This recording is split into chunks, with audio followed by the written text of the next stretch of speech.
છતાંય શું ઓછું છે?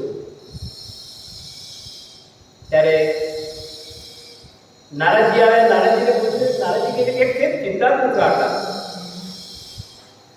ત્યારે કે નારદજી, મેં 18 પુરાણોની રચના કરી, આ બધું તે કર્યું, પણ છતાંય મને અસંતોષ છે, એ સંતોષ નથી. ને ઘણી વાર એવું કોઈ વસ્તુ બનાવ્યું તો સંતોષ થઈ જાય. ઘણી વાર ખાવાની આઈટમ કોઈ બનાવી હોય, સરસ થાય, બધા વખાણ તો સંતોષ થાય ને, વાહ સરસ ને, મજા આવી ગઈ. તો આ જાતિની ચિંતા. નારાજી કે વાત તો સાચી તમારી, તમે પણ એવો કોઈ ગ્રંથ નથી બનાવ્યો જેમાંની ભગવાનની ભક્તિની વાત હોય, ભગવાનના ગુણગાન ગાયા હોય, એવો કોઈ ગ્રંથ બનાવ્યો નથી. કે શું કરું? કે ભાગવતજીની રચના કરું. ભાગવતજીની રચના હા, તમને ભાગવતજી ક્યાં જોવાનું?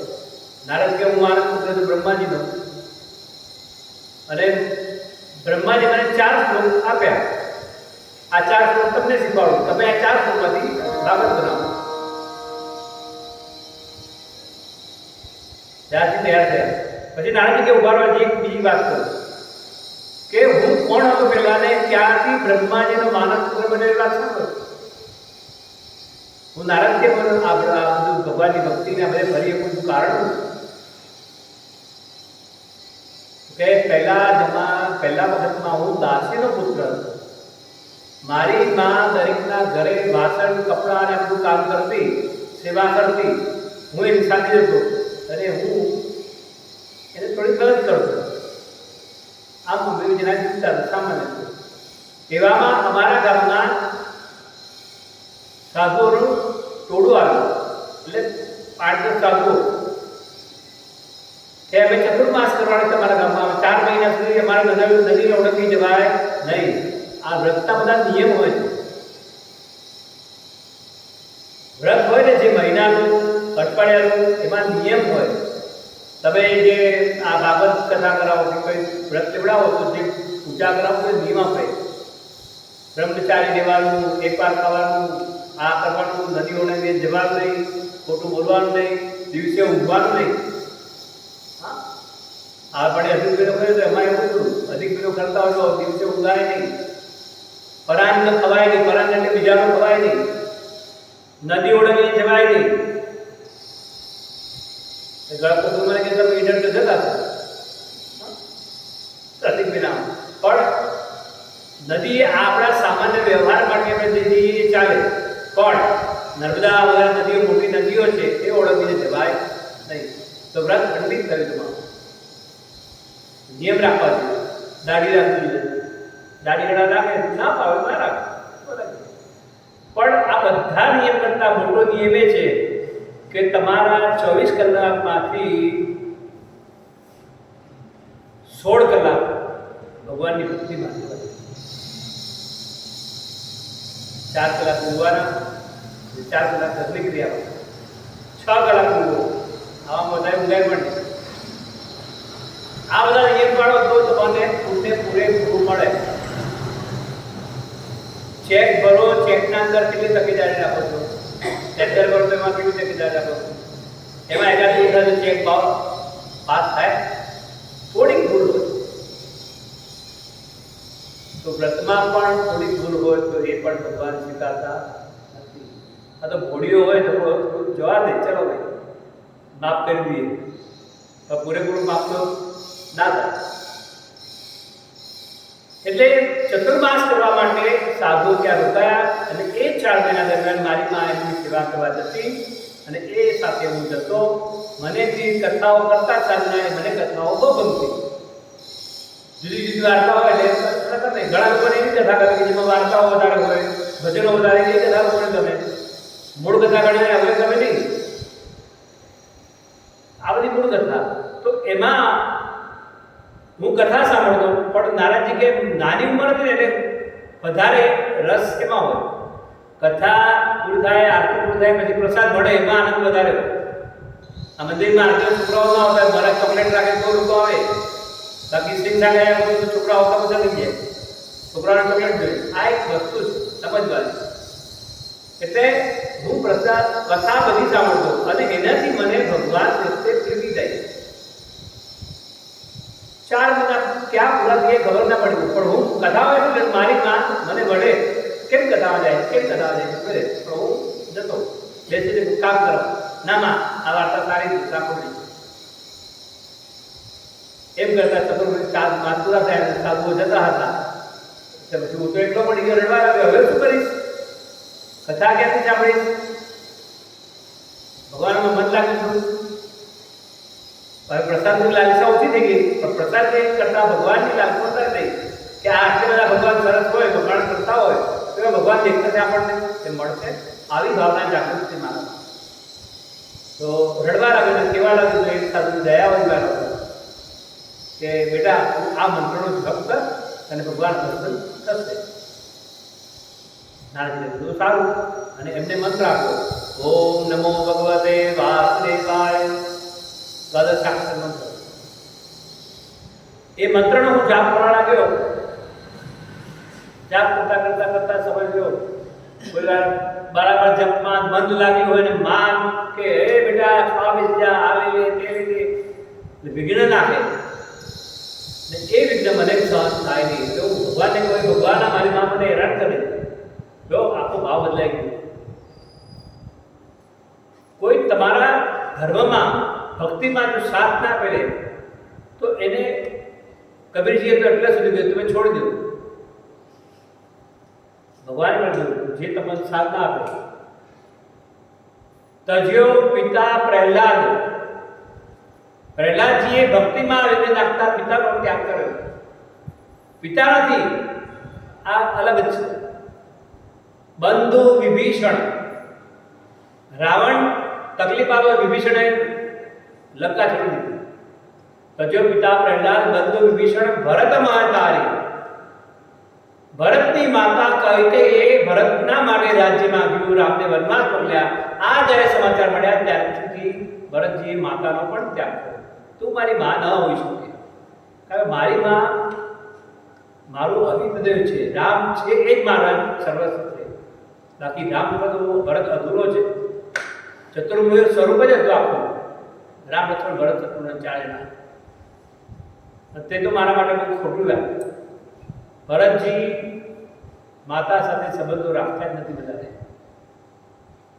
અને એ જ રામજી જ્યારે લંકામાંથી આવ્યા પાછા ત્યારે પહેલા માતા કૈકેયીને પગે લાગ્યા કે માં તારા કારણે આ મારો યશ જગતમાં પ્રસિદ્ધ થયો. રામ કોણ? રાવણે માર્યો. આ રાવણે માર્યો રામ ક્યારે કહેવાય? ત્યારે તે મને વનવાસ આપ્યો, ઋષિઓ મળ્યા, સત્સંગ થયો, ઘણા ભક્તોનો ઉદ્ધાર થયો. માં તારા કારણે થયો, તે મને વનવાસ ના આપ્યો હોત ને આ ઉદ્ધાર. એમ કરી રામ પગે લાગ્યા છે કે પછી માં સંસાર પગે લાગ્યા.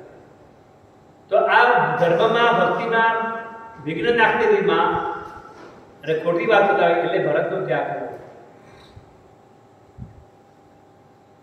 જાકે પ્રિય રામ વૈદેહી, સો છાંડીએ કોટી વૈરી સમ, જદ્યપી પરમ સદૈ. જાકે પ્રિય રામ વૈદેહી, જેના રામ અને પ્રિય ન હોય એનો છોડી દો. તો આ વૃત્તાંત થયું કે માં હેરાન કરતી હતી. ભગવાન મારી માં મને બહુ હેરાન કરે છે. આમ કરતા કરતા એકવાર એની માને દાસીને સર્પદંશ થયો અને મૃત્યુ પામ્યું. અને નારદજી થયું સારું, આખો દિવસ મને હેરાન કરી દીધી. આ વાત આમ જપ નહીં કર, આમ જપ નહીં કર, આમ જપ નહીં કર, હવે ભગવાનનો જપ વધારે થશે. અને નારદજી તદ્દન એકદમ ભગવાનની ભક્તિ વાળી મને કહ્યા કે ગુરુજીએ મંત્ર આપ્યો છે તો એ મંત્ર સિદ્ધ હશે અને એ મંત્રથી મને ભગવાન મળશે. આમ કરીને પરાઠીમાં એક સરખા બેસી ગયા, ભગવાનનું નામ ઓમ નમો ભગવતે વાસુદેવાય કરવા લાગ્યા. એમ કરતા કરતા એકવાર ભગવાનના દર્શન થયા. ભગવાનના દર્શન થયા એટલે નારદજીને કાંઈ ખબર પડી નહીં, પણ નાચવા લાગ્યા.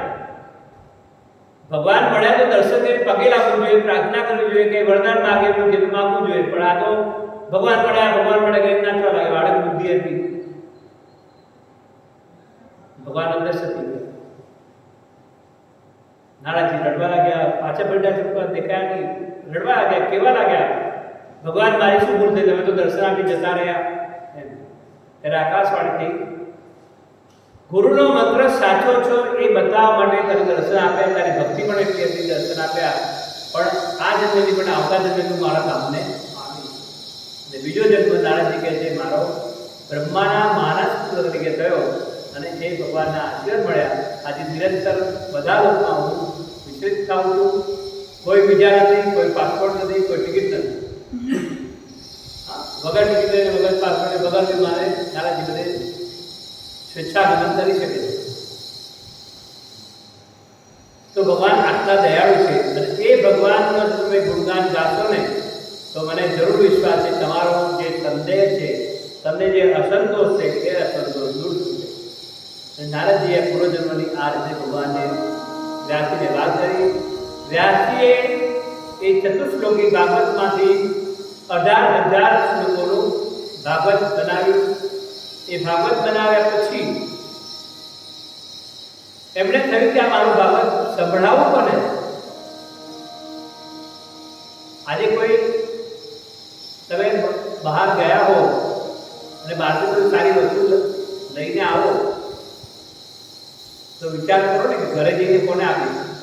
બાળક યાદ આવે, બાળકના બાળક યાદ આવે અને એ વખતે યાદ આવે કે એના માટે લઈ જવાની ને આપણે વસ્તુ લેતા આવે. ઘણા લોકો મિત્ર માટે લાવે, ઘણા બધો પત્ની માટે કે આ વસ્તુ અધિકારી કોઈને આપીએ અને આપવાથી એમાં સંતોષ થાય. એ જ સંતોષ વ્યાસજીને જોઈતો હતો. મારે આ બાબત કોને શીખવાડ્યું? શંકરની ઉપાસના કરી, શંકર ભગવાન પ્રસન્ન થયા, કુમારના પુત્ર તરીકે આવીશ અને એ શંકર ભગવાન સુખદેવજી તરીકે પ્રગટ થયા. પણ 18 વર્ષ ગર્ભમાં રહ્યા. વિચાર કરો, આ બાબતજીની લખેલી વાત છે. કેમ? સુખદેવજીને વ્યાસજી વિનંતી કરે બહાર આવો. ના, મને ડર લાગે છે, સંસારમાં ફસાઈ જઈશ, તમે મને રોકી રાખશો. હવે મારા માટે બાબત તૈયાર કરી દીધી, બધી વાત કરે. છેવટે વ્યાસજીએ કહ્યું તમને કોઈ બાબત રોકીશ નહીં, તમારે જ્યાં જવું ત્યાં જશો, તમે મુક્ત છો બસ, પણ તમે અવતાર ત્યારે પ્રગટ થયા. જેવા પ્રગટ થયા તરત સુખદેવજી ચાલતા થયા જંગલમાં. જરાય રોક્યા નહીં, કારણ કે વિશ્વાસ વચન આપ્યું તેવો વિશ્વાસ. પણ હવે બોલાવે કેવી રીતે? ત્યારે બે શ્લોક પોતાના શિષ્યોને શીખવાડ્યા અને કહ્યું કે તમે જ્યારે સમિતિ લેવા જાઓ, જંગલમાં જાઓ, ત્યારે આ શ્લોક બોલજો. મારો સુખદેવ જ્યાં હશે સાંભળીને આવશે, જરૂર મને વિશ્વાસ છે કે ભાગવતના શ્લોકોમાં એટલી તાકાત છે.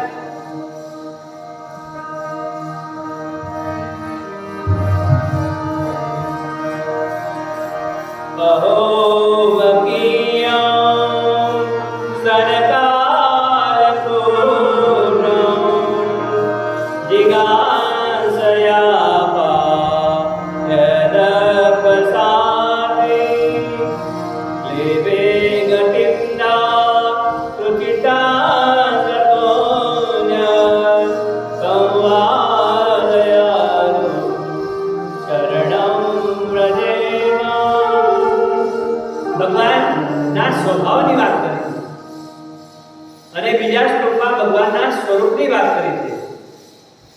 અહમ બકીયમ તવકાલ પૂજો. ભગવાનનો સ્વભાવ કેવો છે? કહે છે કે સ્તન ઉપર કાળકૂટ વિષ લગાડીને આવી હતી પૂતના મારવા માટે,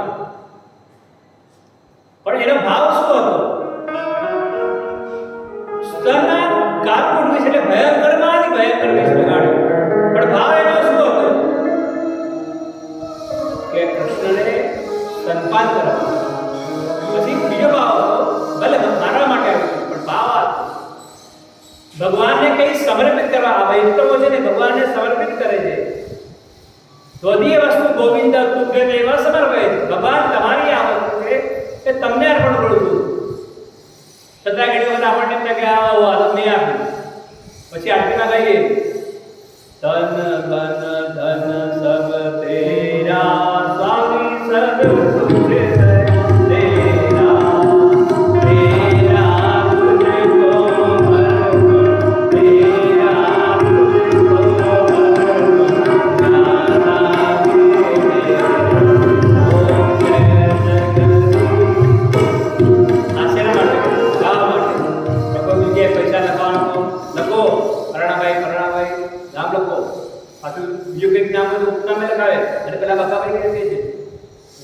સાઈડમાં બતાવો, આના તરફથી આટલા હજાર આમાં ભેટ, અને કહીએ શું ભગવાનનું છે, આપણે ક્યાં લઈ ગયા, આપણે ભગવાન અર્પણ કરવાનું, પણ નામ તો લખાવો જ. સાધુ લખનાર બધું લખે, એક સદગ્રહ તરફથી, એક ભક્ત તરફથી ભેટ, એને બરાબર આપો પણ ખબર ના પડે એમ. તો આ રીતે એમાં પણ અહંભાવ, એ અહંભાવ નથી રહેતો. તો શ્લોક શીખવાડ્યો એમાં ભગવાનના પ્રત્યે ભગવાનનો સ્વભાવ કેવો છે કે ભલે વિષ પીડા હોય ભાવ તો છે માનો, અને માં જે બાળકને સ્તનપાન કરાવે આ ભાવ હતો. એટલે ભગવાને એ પુત્ર રાક્ષસીને જે ગતિ યશોદાને આપવાની હતી એ ગતિ એને આપી. આ ભગવાનનો સ્વભાવ. આપણને કોઈ લાભ માનો થતો નાના બીજું માનો એ તો ગાંધીજી કહી ગયા આપણે બીજું એ અમારું બીજી આપણે તે છોડી દઈએ. આપણે કે હાથ કે મંડળ નાના પુત્રે માર આ વસ્તુ આપણા નથી આવતી. વિપત્તિમાં પણ આપણે ઘણી વખત એટલા હેરાન થઈએ ભગવાનને કહીએ છીએ ભગવાનની ભક્તિમાં કાંઈ સામ નથી, આપણે તો એટલા હેરાન છીએ. જો પહેલાં નથી કરતા તો આપણે બહુ મજા કરે છે, આપણે ભગવાનની ભક્તિ હેરાન થઈ જઈએ, પણ એ ભક્તિમાં હેરાન થઈએ એટલે દુઃખ નહીં સમજવું. કારણ કે કસોટી કોની થાય? સોનાની થાય, બરાબર. એટલે ભક્તિમાં હેરાન થાવ તો જરાય પીડા નહીં ભોગવો, સુખેથી ભોગવી લો. આ આપણા કોઈ પૂર્વજન્મનું સંચિત કર્મ આપણે ભોગવી રહ્યા છીએ, અને જે સુખ ભોગવે છે એ પોતાનું પૂર્વજન્મનું પુણ્ય કર્મ ભોગવી રહ્યા છે. તો આ ભગવાનનો સ્વભાવ. પછી ભગવાનનું સ્વરૂપ કેવું છે? સ્વરૂપની વાત કરે છે.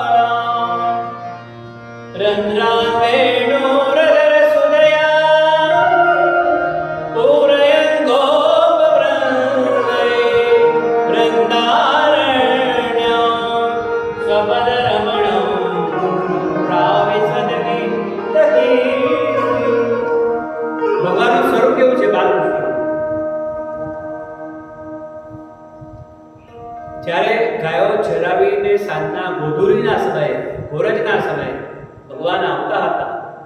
આગળ ગાયો ચાલે, પાછળ ભગવાન બાલકૃષ્ણ ચાલે છે. એની જે ગાયોની ધૂળ ઉડે છે ને એ ભગવાનના મોઢા ઉપર ચાટે છે. અને ભગવાનનું સ્વરૂપ એવું ક્લિયર છે. એક બાજુ સૂર્ય આથમતો હોય એનો પ્રકાશ, ભગવાન આવે છે, બાલકૃષ્ણ મોરપીંછ લગાડેલા છે. પછી ભગવાનનો તો મૂળ આવે તો ઓલા કરણના ફૂલ, પીડી કરણના ફૂલ હોય ને એ ભગવાન કાન ઉપર લગાડે, ડેકોરેશન. કેવું સરસ લાગે બતાવે. બારડીલામાં તમે બારડીલા સાંભળ્યા જ કરો, એવી બારડીલા ભગવાને કરી છે. અખતરાઓ કરે, ગોવાળિયાઓ બધા. અને કૃષ્ણ બધાને ગમતા એટલે બધા કૃષ્ણને શણગાર બી કરતા. આજે વૈષ્ણવ જો ભગવાનને ખૂબ શણગાર કરે છે. ભગવાનના જે સ્વરૂપના દર્શનો છે ને મંદિરોમાં, ભોગના દર્શન, શણગારના દર્શન છે ને, એમાં શણગારના દર્શન છે ને એનો સમય નિશ્ચિત હોય નહીં હવેલીમાં ખાસ.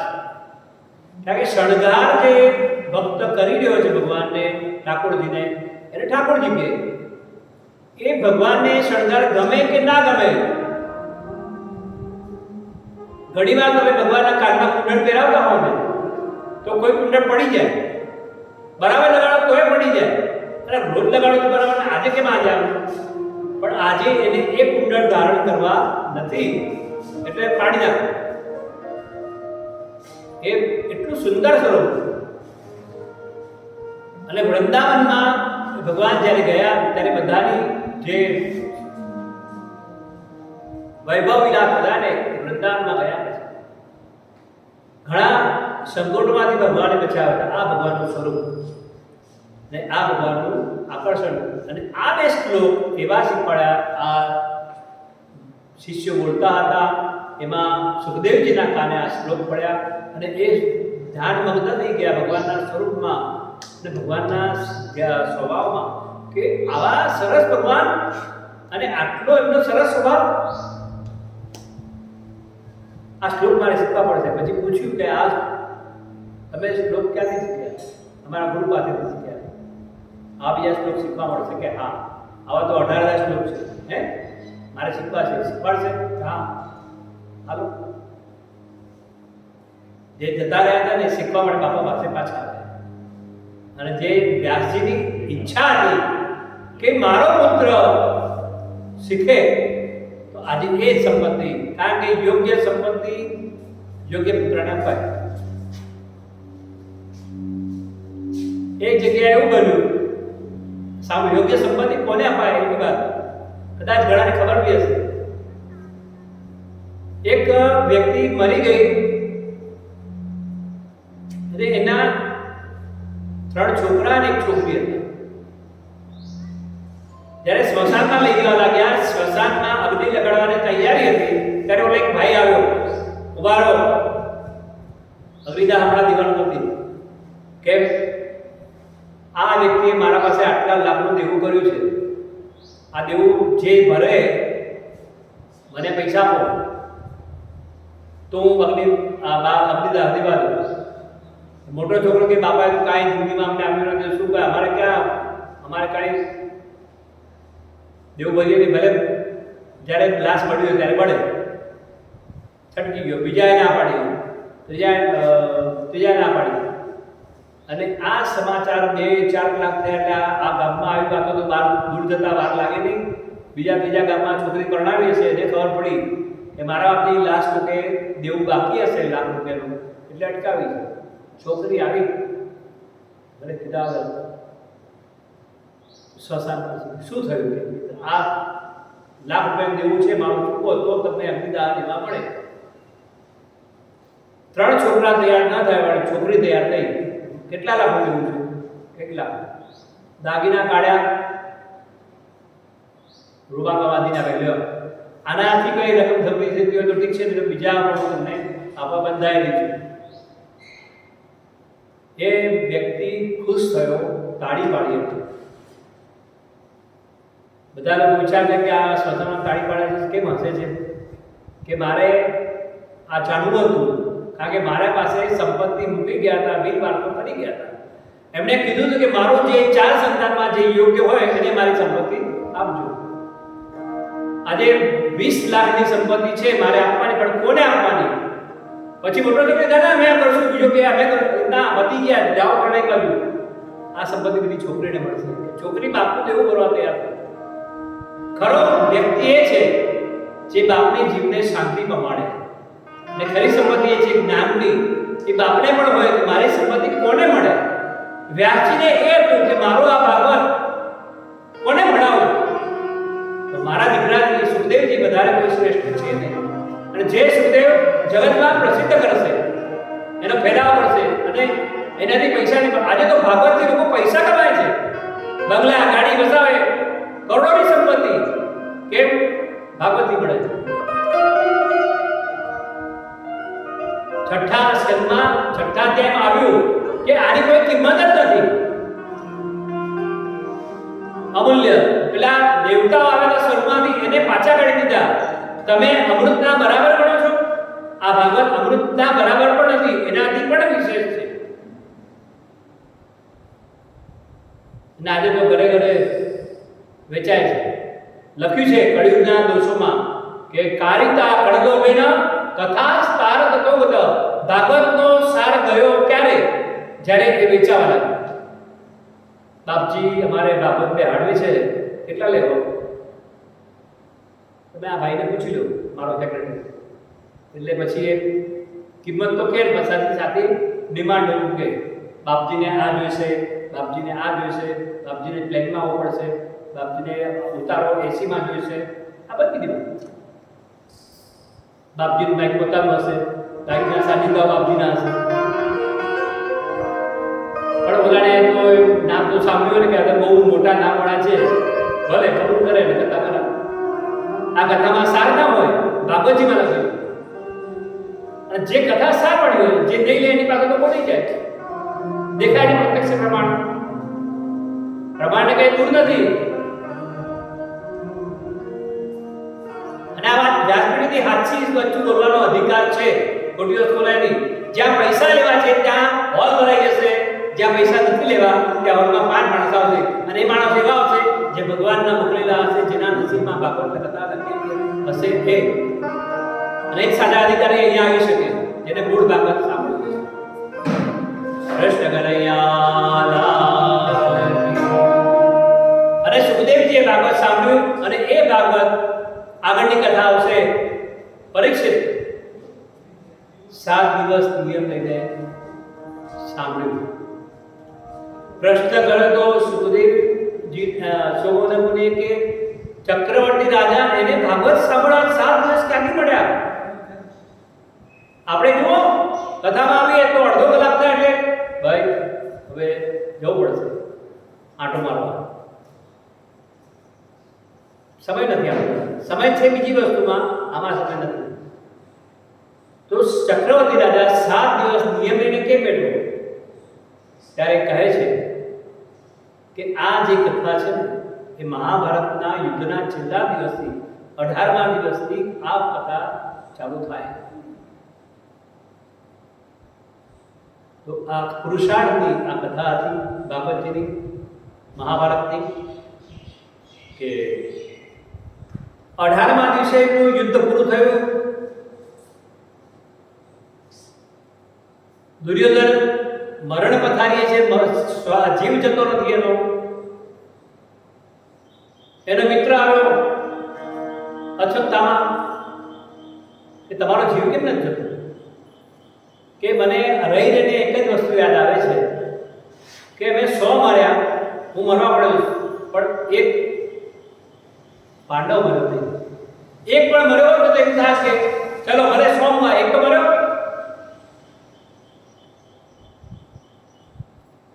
એટલે મારો જીવ જતો નથી. અશ્વત્થામા કે એટલી જ વાત છે કે હા હમણાં માથા કાપી આવું.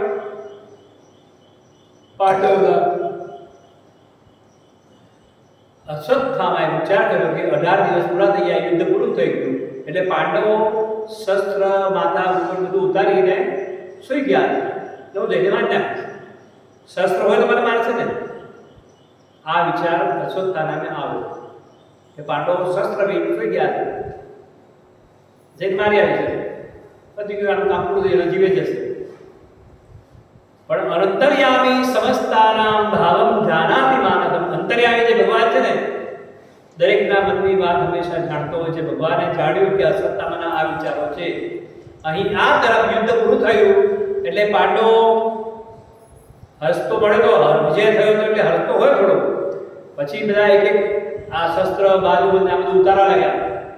ઉતારતા ભગવાન કે ઉભા રહો, કે કેમ હવે તો આપણે જીતી ગયા, દુર્યોધન મરી જશે થોડી વારમાં, હવે કોઈ બચ્યું નથી.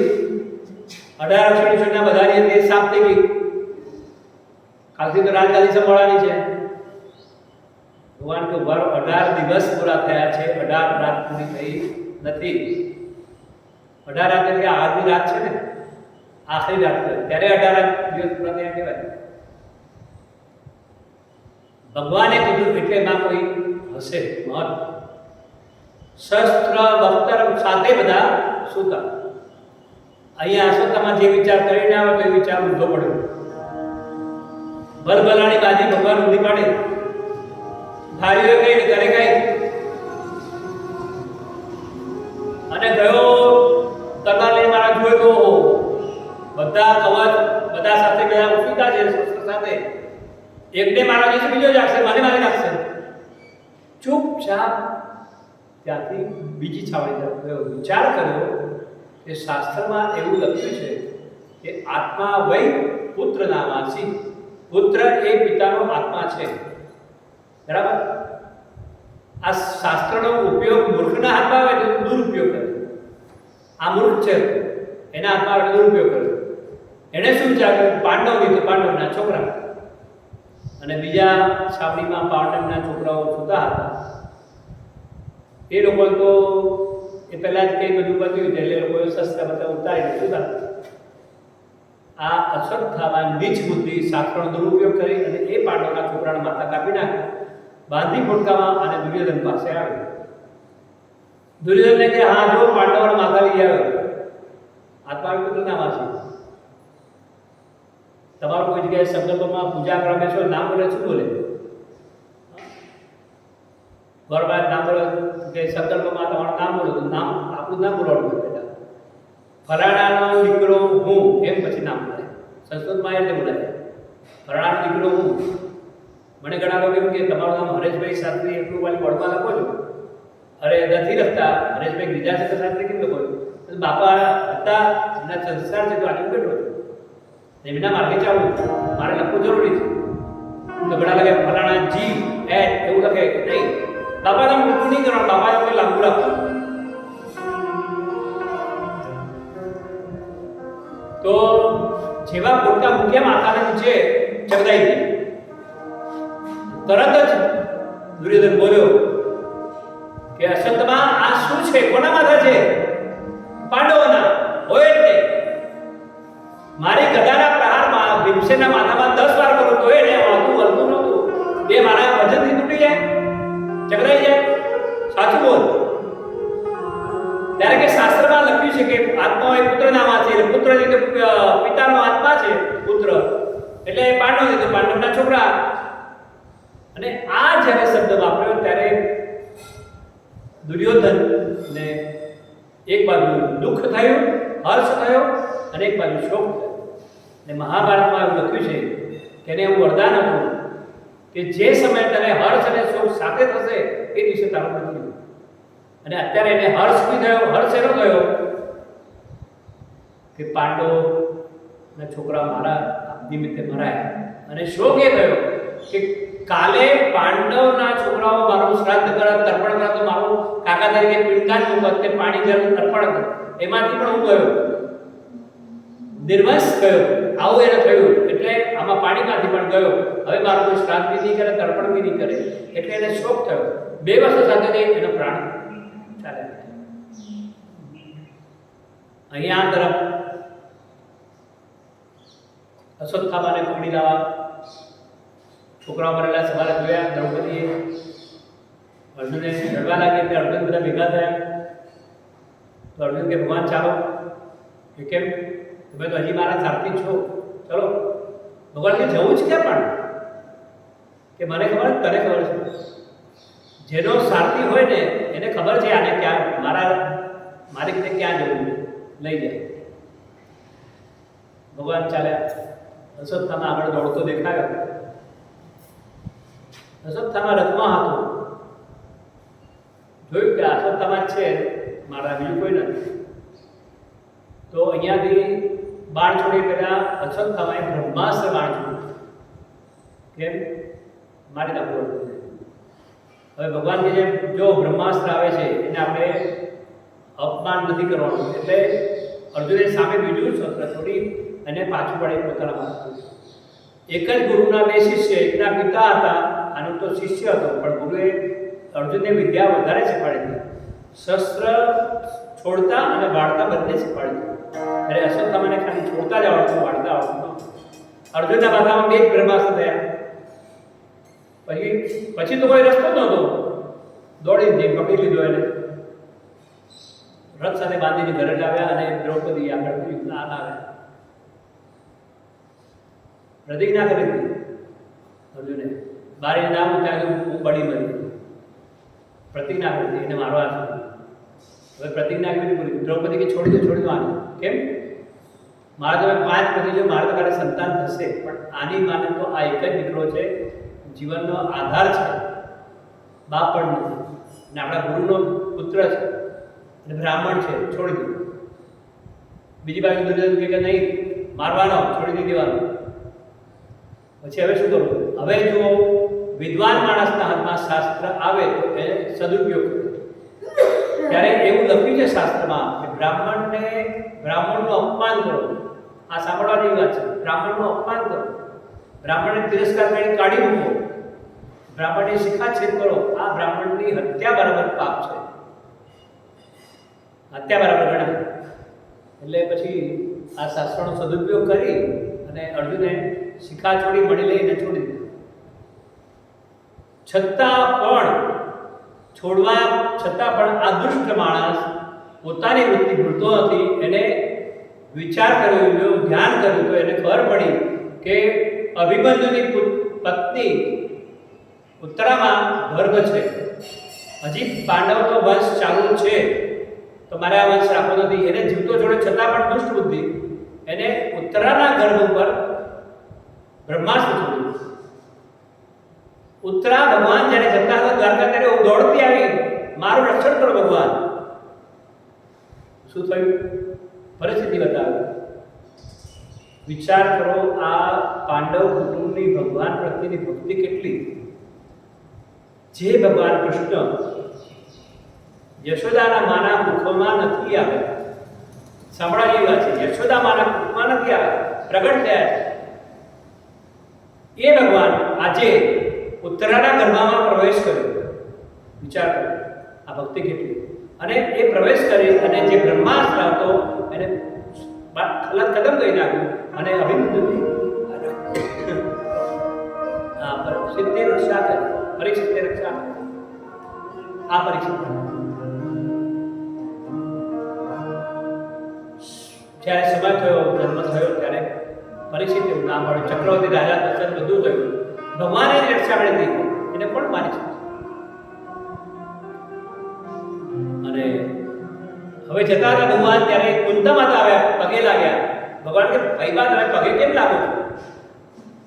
તો કે છે ભાઈ નથી તાર, તું કોણ છે? મારો ભત્રીજો નથી, તું તો સાક્ષાત જગદીશ્વર છે, એટલે તમે પગે લાગો. ભગવાને કહ્યું તો ભાઈ બા માગો કઈ? તો શું માગ્યું પડે?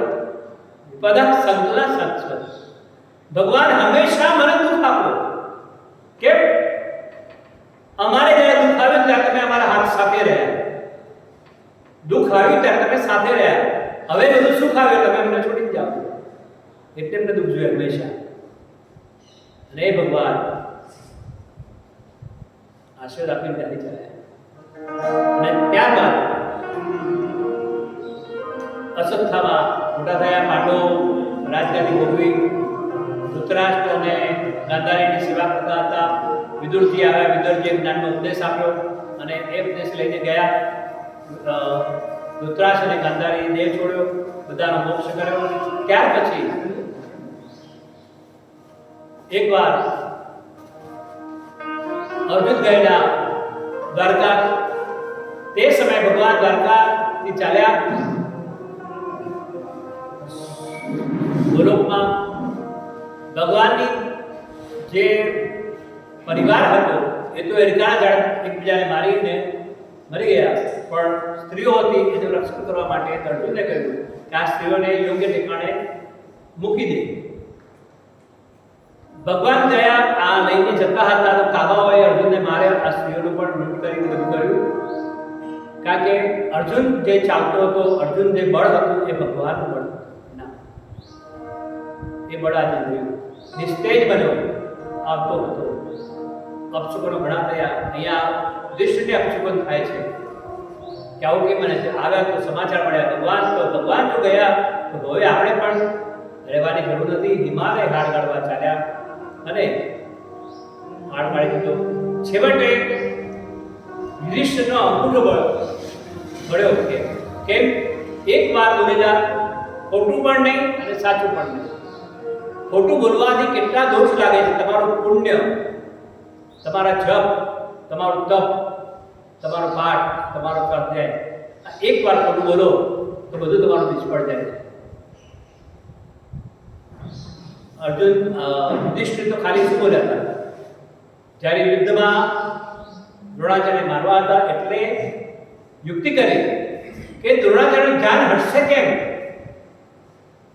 તો યુક્તિ કરી કે આપણે અશ્વત્થામા મરી ગયો, મારો.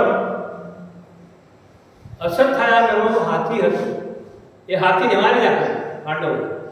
અને પછી કોઈ પાંડવોમાં લાગ્યા, અશ્વત્થામા મરાયો, અશ્વત્થામા મરાયો. આ દ્રોણાચાર્ય જ્યારે સાંભળ્યો વિચારવા પડી ગયા, હે છોકરો મરી જાય કેટલું દુઃખ થાય. કોઈને પૂછ્યું અશ્વત્થામા ખરેખર આ દીકરો મર્યો? હા, સાચું કોઈની વાત માનતા હતા કે મરે જ નહીં, અશ્વત્થામા મરે જ નહીં, વિશ્વાસ હતો. છેલ્લે પૂછવું કોણ હોય તો યુધિષ્ઠિર સિવાય કોઈ સાચું બોલશે જ નહીં. અને યુધિષ્ઠિર પાસે આ બધી ખબર હતી ભગવાને પહેલેથી બધું આયોજન કરી રાખ્યું હતું. યુધિષ્ઠિરને પૂછવા આવશે. યુધિષ્ઠિરને પણ કીધું તમારે જો આ યુદ્ધ જીતવું હોય ને તો એક જ રસ્તો છે, તમારે ખોટું પણ નહીં બોલવાનું, સાચું પણ નહીં બોલવાનું. ત્યારે પૂછ્યું યુધિષ્ઠિર, મને તારા પર વિશ્વાસ છે, તું કહે કે અશ્વત્થામા કયો મરા? ત્યારે યુધિષ્ઠિર બોલ્યા, નરો વા કુંજરવા.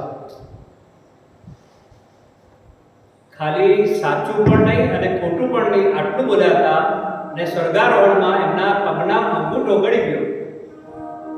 જે લોકો જે કરવા એ બધા ગળી ગયા. પણ હવે વિચાર કરો, આટલું બોલવા, અસત્ય પણ નહીં બોલવામાં જો આટલું તમારું દ્રષ્ટ થતું હોય. અને આપણા બાળકોને એટલા માટે જ કીધું હતું કે ધર્મ, આપણો ધર્મ જે છે ભાગવત છે, માં નિયમો શું છે, આપણા જીવનમાં શું નિયમો લેવાય. ગુરુજી કહે તો ગુરુજી વાત તમે અમુક માનો ના માનો. ગુરુજી કે કપાળમાં ચોથો કઈ નીકળવાનું, પણ જુઓ કેટલાય કરે. આપણા શાસ્ત્રમાં લખ્યું છે કે વિપ્ર કપાળમાં ચાંદો કર્યા વગર મળે એ મોટા અપશુકનમાં ગણાય છે. બરાબર. અને મને સમાચાર બધા લીધા કે ગુરુજી કહે છે, પણ તમે લોકો અડધું સાંભળતા નથી. બરાબર. એટલા માટે સમય મળે એટલે કથામાં આવવાનું હોય, કોઈ જગ્યાએ સારી કથા થતી હોય ત્યાં ધર્મની વાત તો સાંભળવાની. હવે વિચારો તમે કેટલી માળાઓ કરો, કેટલા પાઠ કરો, પણ એક વાર ખોટું બોલો હતી. આપણે કહીએ આટલું આપણે ભગવાનના જપ કરીએ, આપણા પાઠ કરીએ, કેમ સારું નથી થતું? બ્રાહ્મણ જો ફક્ત 33 ગાયત્રી કરે ને, 33 સવાર સાંજ બપોરની એમ 3 કાળ સંધ્યા કરે અને ગાયત્રી કરે, એને કાંઈ કરવાની જરૂર નથી. કારણ કે બ્રાહ્મણનું તેજ જ એટલું છે, જરયમાં તાકાત એટલી છે. જો તમે આ જપ કરતા હો, ગાયત્રીના અનુષ્ઠાન કર્યા હોય તો એ તલવાર મારે ને તો પણ જમીન જરય તૂટે નહીં. તૂટે તો તમને કંઈ નથી, તમારો જીવ તો બચે, જીવ જાય જ નહીં. આવું છે તો ગાયત્રી. એટલે હું તો ઘણાને જ કહું કે તમે બીજું કંઈ ન કરો, ગાયત્રી કરો. બ્રાહ્મણને મોટું પડે અને સત્ય બોલો, સત્યના આચરણ ના કરો. મજાકમાં પણ ખોટું બોલવાની ભાવના હોય તો પણ આપણું કરેલું.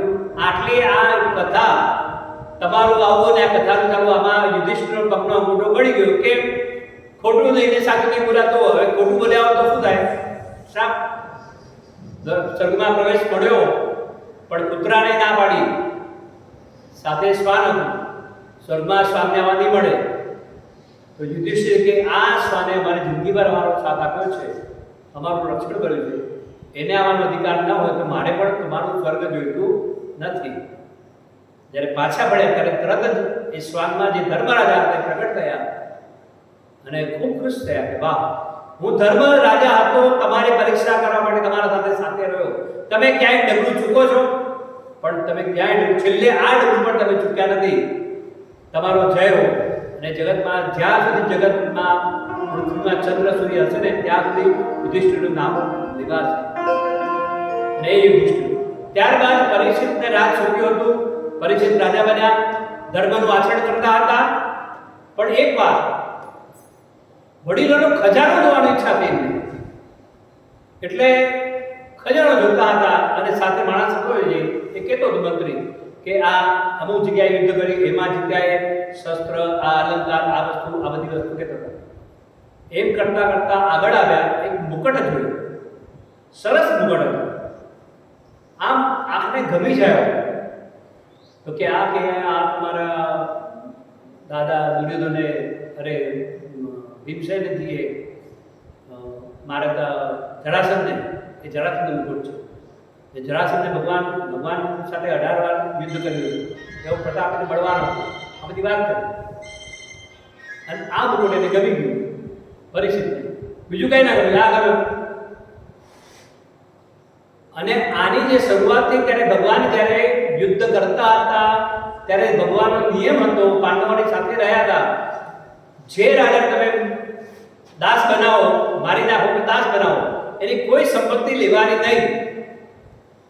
જ્યારે જરાસંઘ મરાયો ત્યારે પણ ભગવાને કીધું, ત્યારે ભીમસેન કહે ભગવાન તમે ત્યારથી તો બેઠા બેઠા મજા કરતા હતા, ખાતા પીતા ને મજા કરતા, યુદ્ધ જોતા હતા, માર તો હું ખાતો હતો, મારી ઈચ્છા છે મારે આ મુકુટ લેવો છે.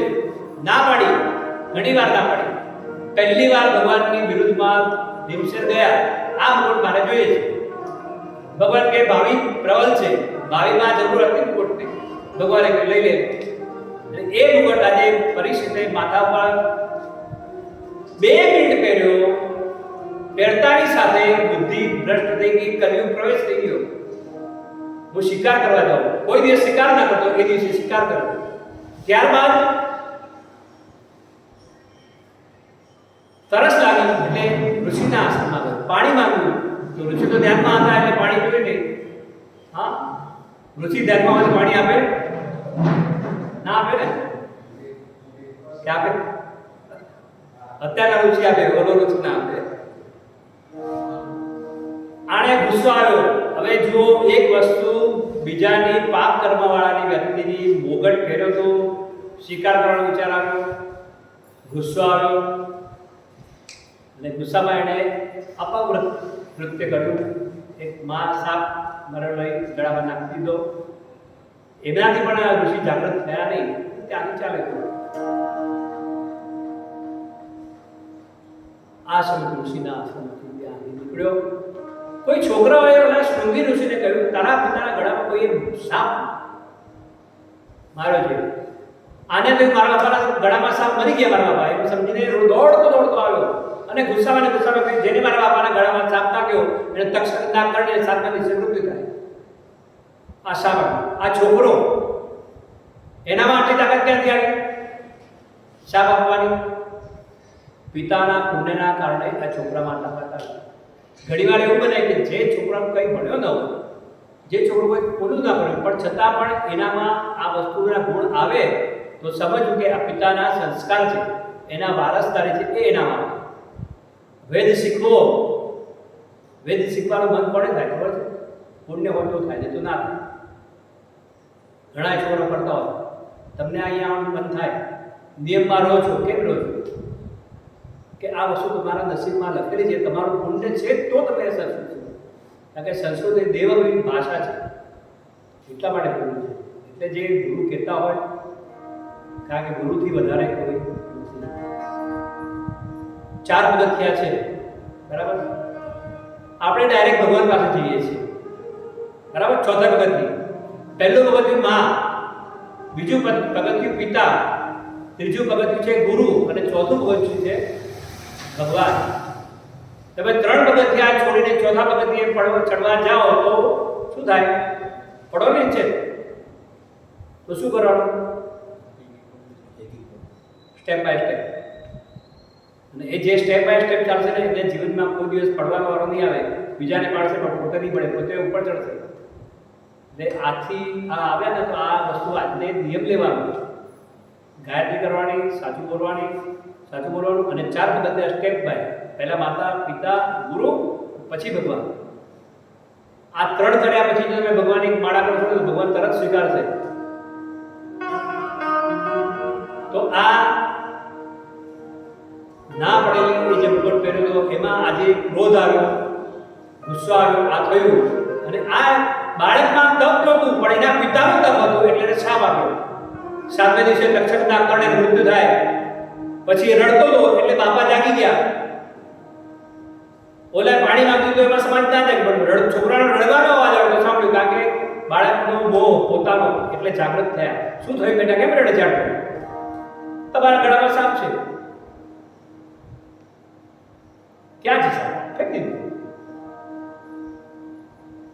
પછી રડતા રડતા કહે છે કે મેં તો છે ને શાપ આપ્યો, જેને મારા બાપાના ગળામાં સાપ નાખ્યો અને તક્ષકના 7મા દિવસે કરડે. અલ્યા બેટા ત્યાં શું કર્યું?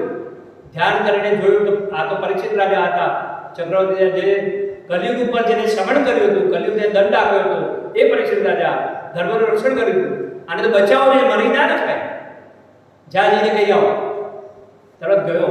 અહીંયા પરીક્ષિત રાજા ઘરે આવ્યા અને માથા પરથી મુગટ ઉતાર્યો જેવો એવો એમને આ બધું જ જતું રહ્યું.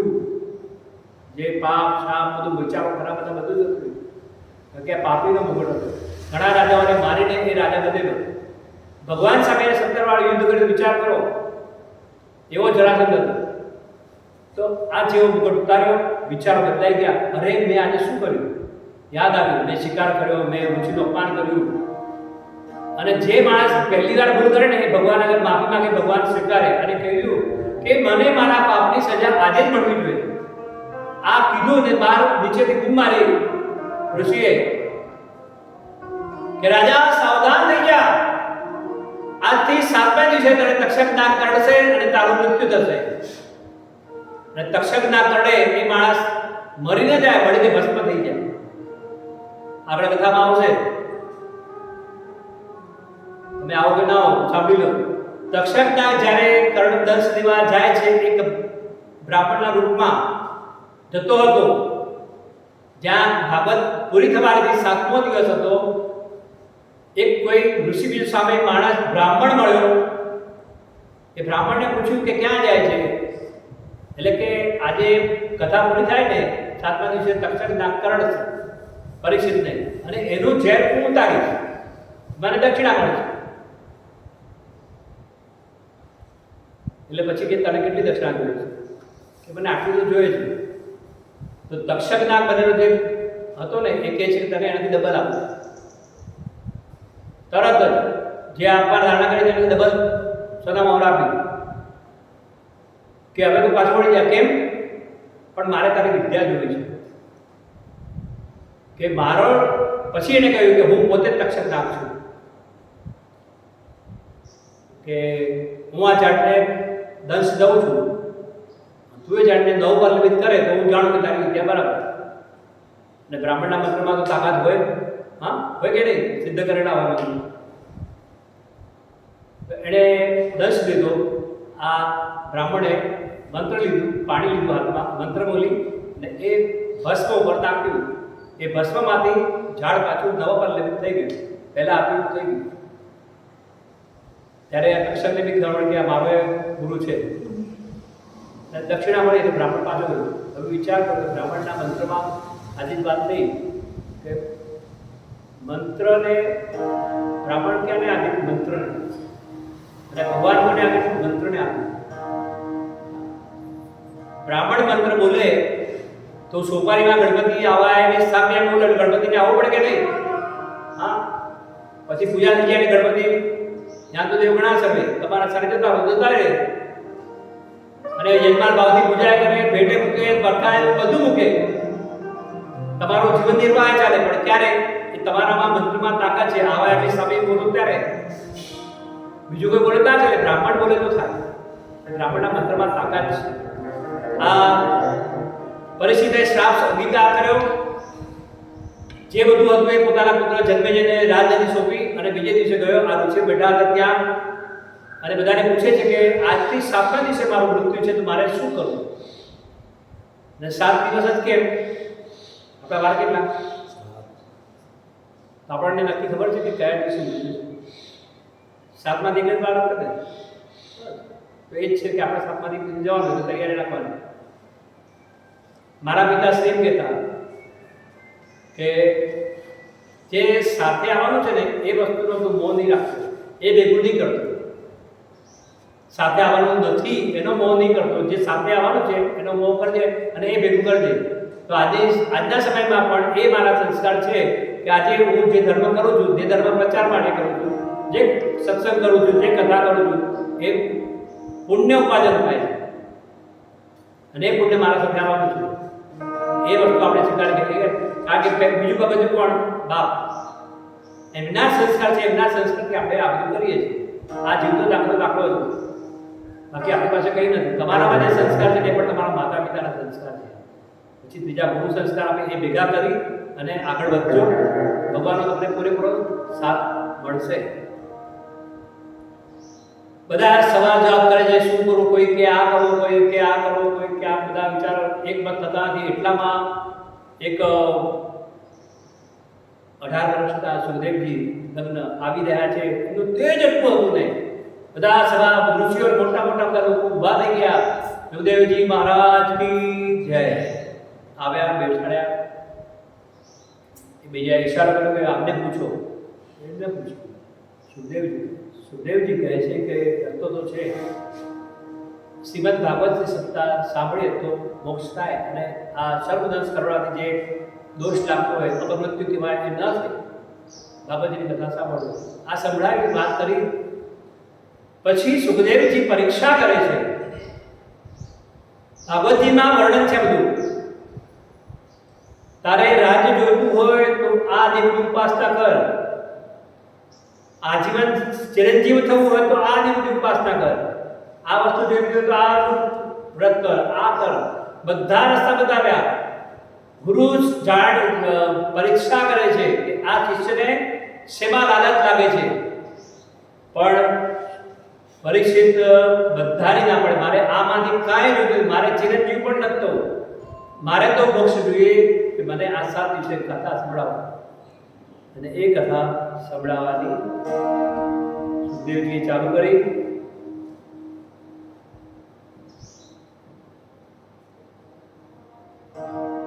અને એ કથા શ્રીમદ ભાગવત એ આપણે આવતીકાલથી શરૂ કરીશું.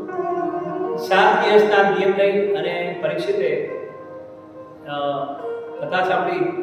જેણે પૂછ્યો તો પ્રશ્ન સુખદેવજીને, અરે સૌનક ઋષિએ પૂછ્યો તો કે જે ચક્રવર્તી રાજા જેની પાસે સમય પણ નથી, એ આ ભાગવત સાંભળવા 7 દિવસ નિયમ લઈને કેમ બેઠો? તો કારણ આ, તમે મોક્ષના માર્ગે જવા માંગો કે ગ્રહસ્થી થવા માંગો, કોઈ પણ જીવન જીવવા માંગો, કૃષ્ણ એ આ પુરાણ છે ને, એ વ્યક્તિને સંતોષ જે આપ્યો એ પુરાણ ભાગવત છે. તો એ પુરાણ વાંચીએ, થોડું વાંચીએ, એના વિશે સમજીએ તો આપણા જીવનમાં પણ જે પણ પ્રશ્નો હોય એ ભગવાને જ ઉકેલે છે. ભગવાને કહ્યું છે કે સર્વધર્માન પરિત્યજ્ય મામેકમ શરણમ વ્રજ અહમ ત્વામ સર્વ પાપેભ્યો મોક્ષયિષ્યામિ. જે બધા રસ્તાઓ છોડી અને મારા શરણે આવે એનું કેમ ચલાવવું જીવન, અને જીવન નિર્વાહ કેમ ચલાવો, એનું કેમ આગળ સારું કરવું, એને હું આપું. પણ એક વાત મારું શરણ લેવું પડે. બીજી એક વાત કરીએ તો દાખલો આપી દઈએ કે રામાયણની કથામાં આવે છે કે નારાજી એક તપમાં સિદ્ધિ મળી એમને, અપ્સરા આવી પણ નારાજીને કંઈ કહ્યું નહીં. નારાજીને અભિમાન આવી ગયું કે જો આવી અપ્સરા હતી તોય મને કાંઈ નતું, મેં કામ જીત્યો. અને કહેવા ગયા વિષ્ણુને કે મેં કામ જીત્યો. વિષ્ણુ કે મને ભલે કીધું, અરે શંકર ભગવાને કીધું, બરાબર શંકર ભગવાને કહે, કારણ કે શંકર ભગવાને કામ લઈને કીધો હતો કે હું એ તમારા બરાબર થઈ ગયું. શંકર ભગવાને મને ભલે કીધું, વિષ્ણુ નહીં કીધું. તો વિષ્ણુને કહેવા ગયા ભગવાન ને કામ લઈને જીતી લીધો, આ અપ્સરા હોય મને કાંઈ નથી, મારું તપ ચાલુ રહ્યું. ભગવાન કે સારું, માન કહો. ભગવાન તો માન આપ્યું, સન્માન આપ્યું. તો તમે તો શિવજીના બરાબર ગણાવો. પછી ભગવાન કે આ ભક્તને, મારા ભક્તને મોહ આવે મને જોઈએ નહીં. એટલે ભગવાને માયા કરી. જેવા નારદજી ગયા, રસ્તામાં એક મોટું નગર હતું, દોડધામ ચાલતી, લગ્નની દોડધામ ચાલતી. બધા શું છે કે અહીંયા રાજકુમાર લગ્ન છે. નારદજી ગયા. નારદજીને ઓલા રાજાએ બોલાવે, સન્માન પછી છોકરીને બોલાવી, એનો હાથ જોયો. જોવાનું હતું કંઈ જુદું, અને નારદજી છોકરીને જોઈ રહ્યા, મોગલાનું. આ ભગવાનની માયા. આ છોકરીને એવો વર મળશે, આ છોકરી જેના સાથે લગ્ન કરશે એને ચક્રવર્તી રાજા મળશે, બહુ પ્રતિષ્ઠાવાન મળશે, ને આવો મળશે, ભગવાન જેવો, વિષ્ણુ જેવો મળશે, આવું બધું બોલા લાગે. ખરેખર એમાં હતું કે આને વિષ્ણુ સાથે લગ્ન થશે, પણ બોલું જોવા બહાર દે. નારદજીને થયું કે આ છોકરી સાથે મારા લગ્ન થાય તો, પણ મારું આવું કેવી રીતે? એટલે નારદજી ગયા ભગવાન પાસે પાછા. નારદજી કેમ પાછા આવે? ભગવાન એક જરૂર પડી તમારે. શું જરૂર પડી? કે તમારું રૂપ આપો. હરિ મમ દેહી તમારું રૂપ, હરિ તમારું રૂપ મને આપો. ભગવાન કહેતા હતા શું? નારદજી સ્વયંવર ચાલુ થયું, બધા બેઠેલા. શંકર ભગવાનના બે ગણાય આપણે બેઠા હતા એ બેઠા હતા. એટલે લોકો બધા લોકો જોઈને નારદજીને સામે જોઈને હશે. કારણ કે હરિના બે અર્થ થાય. હરિ એટલે વિષ્ણુ અને હરિ એટલે હા વાંદર.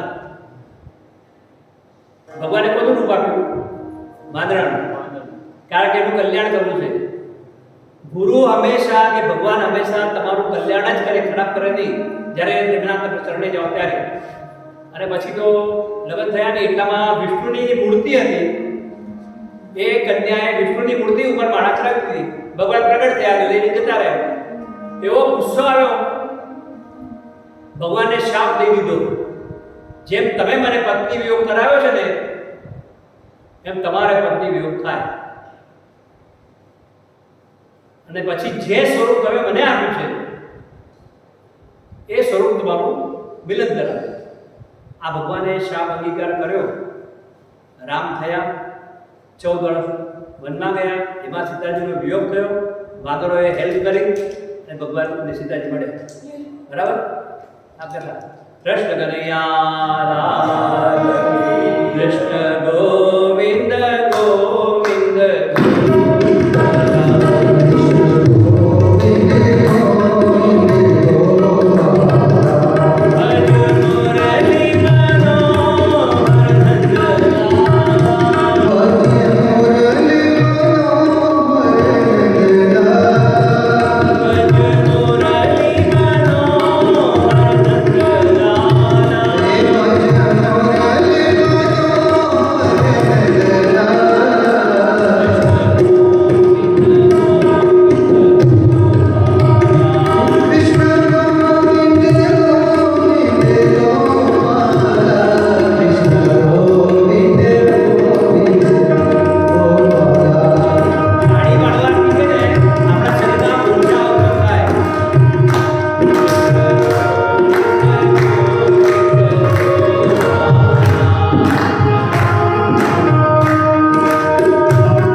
તમે લોકો વિષ્ણુ પેલું પુરુષ ઉક્ત બોલી દો માઇક લો. આયા તો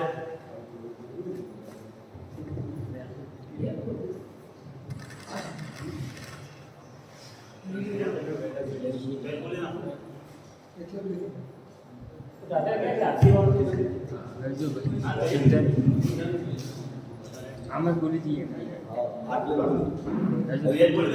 હા એ તો એ કઈ નથી. ઓમ સહસ્રસે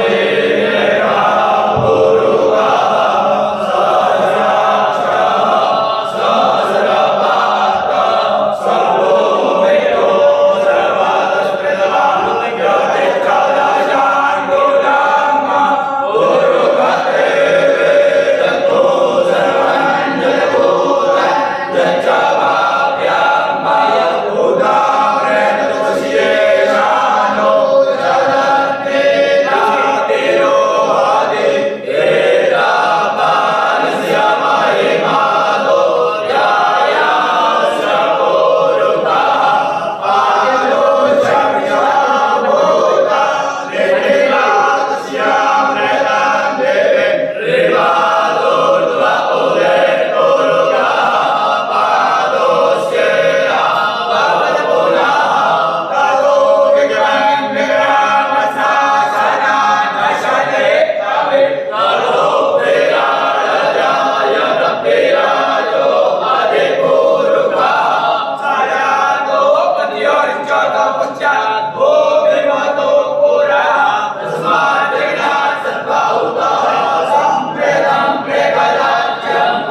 આ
આરતી આપણે ભગવાનના પ્રત્યે ભૈરવ દાદાના પ્રત્યે કરી છે આ ભાગવત સપ્તાહ એટલે બધા આરતી પૂજાનો લાભ લઈ શકે બરાબર કૃષ્ણ કનૈયા લાલ કી જય એક એક આટો બધાને આપજો બરાબર બરાબર બાળકો લીધું જય કાના કાના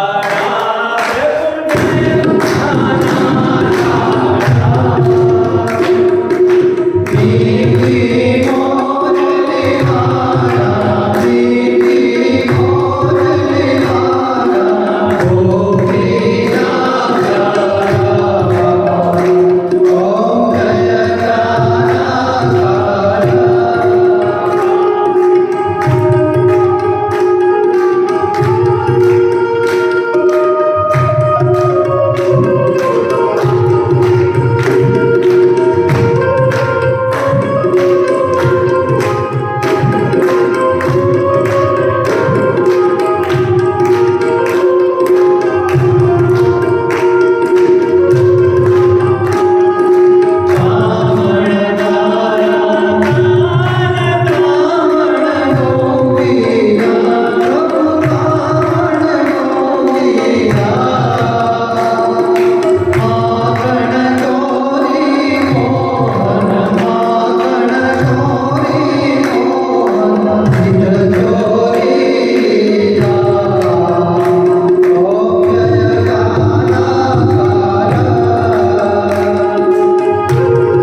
जलेन विलक्षणे कृत्यो पुष्पैः देवाभिवन्दनम् अपले દેવાથી ફૂલ દીવા કરે ભગવાન ફૂલ ચડે पुष्पैः देवाभिवन्दनम् भगवाने हास्यार्थी अपने हस्ताभ्याम देवताभिवन्दनम् ચારે વડે आत्मरक्षणार्थे आत्माभिवन्दनम् તમારે નિતિન ભાઈ તમારે એકલા આરતી લઈ લેવાની બે અને હાથ ધોઈ નાખો અને ફૂલ બધાને આપી દો હાથમાં ફૂલી બાપ ફૂલ આપો બધાને ઉભા થઈ જાય એક જણ બધાને ફૂલ આપી દો બબે બબે ફૂલ આપી દે ઓમ યજ્ઞેન યજ્ઞવૈદન્ત દેવા સ્થાન કર્માણિ કર્માણ્ય સંગમેણા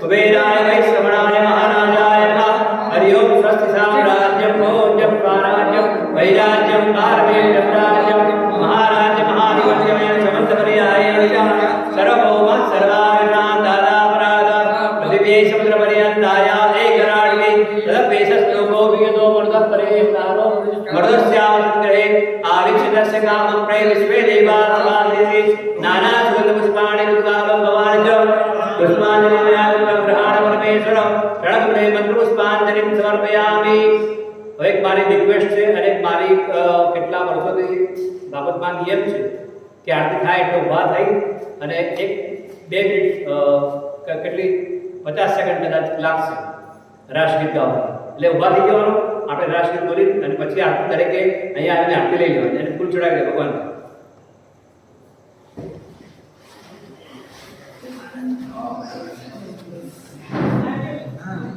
ત્યાં સામે આપણે લાગેલું છે એટલે 15 મિનિટ તો વધારે કરવાનું ચાલો જનગણમન વિનાયક જય હે ભારત ભાગ્ય વિધાતા પંજાબ સિંધ ગુજરાત મરાઠા દ્રાવિડ ઉજ્જલ ગંગા વિજય હિમાચલ યમુના ગંગા ઉજ્જય જલધિ તરંગા તવ શુભ નામે જાગે તવ શુભ આશીષ માગે ગાવે તવ જય ગાથા જન ગણ મંગલ નાયક જય હે ભારત ભાગ્ય વિધાતા જય હે જય હે જય હે જય જય જય ભારત માતા કી જય ભારત માતા કી જય ભારત માતા કી જય કૃષ્ણ કનૈયા ઓમ પાર્વતી પતય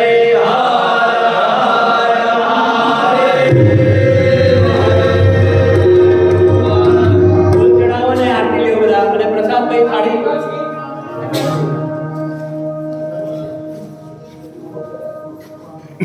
બીજા પ્રસાદ પછી તો ભાઈ મિક્સ કરીને પ્રસાદ આપો આપી લે રડિંગ ચરણ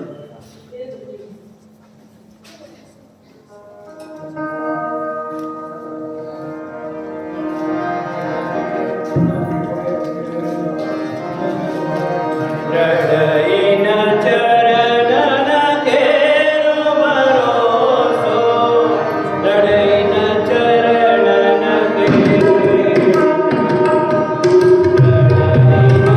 રડઈન ચરણન કેરો ભરોસો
ગુરુજી કઈ કહે પૂછવા મોકલે ખૂબ છોકરો આવ્યો હા પેલું ન્યૂઝ વાળા હતા ને કોઈ યાત્રા એકા રીતે સાન નાઇટ્રોજન બે ન્યૂઝ વાળા તો પેલું બોલો તો ખાતું કે ટમાટર બોલાય જલ્દી બોલાય તમારા બાપા ટાકે જઈને તો પણ નથી એટલે ગુરુવારે મંદિરમાં મહારાજ નું સાન નાઈ તો સમય ગુરુજી તો સમય તો સમજી ગયા આપણે મ્યુનિસિપાલિટી ફક્ત તો આવું ફાડફાડા તો એટલા માટે બોલાય વળાયા થોડું કોમને કીધું નંબર લગાડો રદ્દીબેન કીધું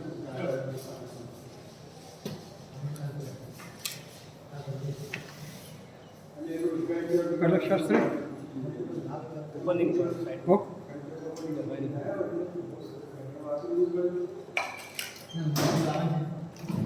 આરા વાગ્યા હે આરા વાગ્યા હું તો લઈ જાઉં એ કપડો તો કાઢ્યો કપડો તો રાખવાનો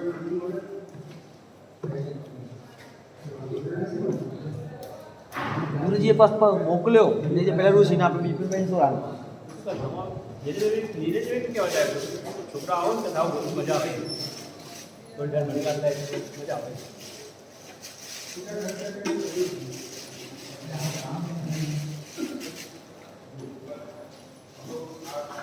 પાનારો વાગ્યાનો હે આનો નાગરવેલ લઈ લે ખાતો એટલે થાય મને મજા આવે ઉડેથી લાવે ઓરિજિનલ શોધી રાખી દે ઉડેથી લાવે ના પોતે મંદિરમાંથી પેલું સાંભળી હતું કોઈ આવી બીજો કે હે કોઈ આવી વાહ દિનેશભાઈ દિનેશભાઈ સરપંચ આવ્યા હતા એટલે દિનેશભાઈ સરપંચ આવ્યા મેં આપણા બધું છોકરો હતો કીધેલું હતું તારે કોઈ અને એ મને એવું થયું હમણાં આવ્યો પાછળ એટલે મોડ થઈને બસ ગુરુજી મને મોકલ્યા લગભગ 2 વાગે પછી આ વિકા મંદિર માં બેઠેલા મને દોઢ વાગ્યાનો ટાઈમ હતો એટલે 2 વાગે મંદિરમાં છોકરો આવ્યો ગુરુજી કોઈ છ મોકલેલા